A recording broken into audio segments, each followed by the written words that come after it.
నరసరావుపేట గడియార స్తంభం సెంటర్లో తెలంగాణ రాష్ట్రం నాగర్ కర్నూలు జిల్లా కుమ్మర గ్రామంలో జరిగిన ఒక జాతరకి వెళ్ళిన కీర్తన కుటుంబంపై విచక్షణారహితంగా దాడి చేసి 2 నెలల పసిపాప మరణానికి కారణమైన వ్యక్తులపై కేసులు నమోదు చేసి కఠినమైన శిక్షలు వేయాలని అమరావతి రజక ఐక్య వేదిక ఆధ్వర్యంలో కొవ్వొత్తుల నిరసన చేశారు.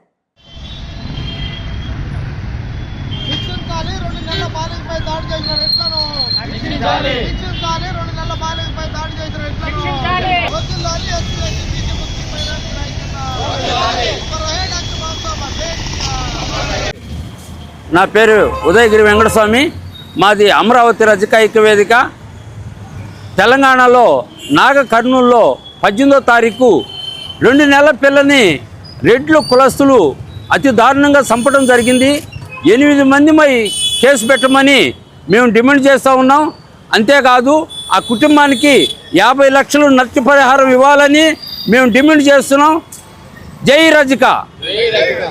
అందరికీ జై భీమ్. మిత్రులారా, తెలంగాణ రాష్ట్రం నాగర్ కర్నూలు జిల్లా కుమ్మెర గ్రామంలో బీసీ రజక కులానికి చెందిన కుటుంబాన్ని జాతర సందర్భంగా ఆ గుళ్ళ దర్శనానికి వెళ్తున్న సందర్భంలో అక్కడున్న రెడ్డి కులస్తులు మీరు తక్కువ కులం వారు ఈ గుళ్ళకి రావడానికి వీల్లేదని చెప్పి సుమారు 8 గంటల పాటు ఆ గుడిబాటి నిర్బంధించడం జరిగింది.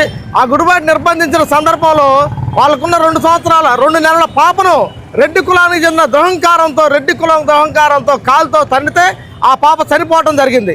కానీ ఈ రోజు వరకు కూడా అక్కడున్న ప్రభుత్వం స్పందించకపోవడం చాలా దారుణమైన విషయం. అన్ని రాజకీయ పార్టీలు కుల సంఘాలు నాటి నుండి నేటి వరకు గత 18వ తారీఖు నుండి ఇప్పటి వరకు పోరాటం చేస్తున్నా సరే అక్కడున్న రెడ్డి ముఖ్యమంత్రి స్పందించాల.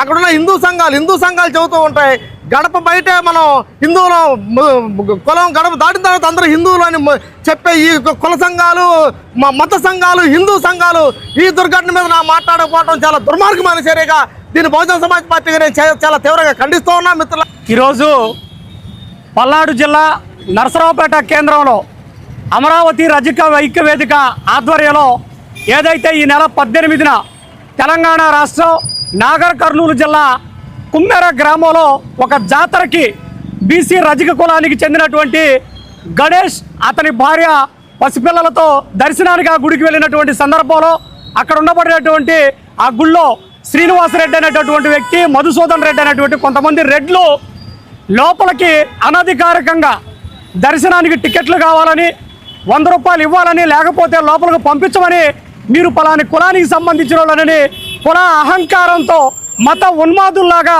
అక్కడ ప్రశ్నించినటువంటి గణేష్ అనేటటువంటి వ్యక్తిని సుమారు గణేష్ని తన తల్లిని 8 గంటల పాటు విచక్షణారహితంగా కొబ్బరికాయలతో దాడి చేసినటువంటి ఎవరైతే ఆ రెడ్ల మీద అక్కడ ఉండబడినటువంటి రజక కులానికి సంబంధించిన భార్యాభర్తలు ఇద్దరూ కూడా సంబంధిత పోలీస్ స్టేషన్కి వెళ్ళి ఫిర్యాదు చేస్తే రెడ్లు ఇచ్చినటువంటి ఫిర్యాదుని తీసుకొని కేసు నమోదు చేసి వెంటనే ఎఫ్ఐఆర్ చేసి వీళ్ళు ఇచ్చినటువంటి ఫిర్యాదు మీద 3 సార్లు దాదాపుగా పోలీస్ స్టేషన్లో ఫిర్యాదు ఇస్తే కనీసం కేసు కట్టకుండా కనీసం వాళ్ళని ఏం జరిగిందనేటటువంటి విషయం పరామర్శించలేనటువంటి పోలీసులు కానీ ప్రభుత్వ యంత్రాంగాన్ని ఈరోజు మాల మహానాడుగా ఒకటే డిమాండ్ చేస్తూ ఉన్నాం.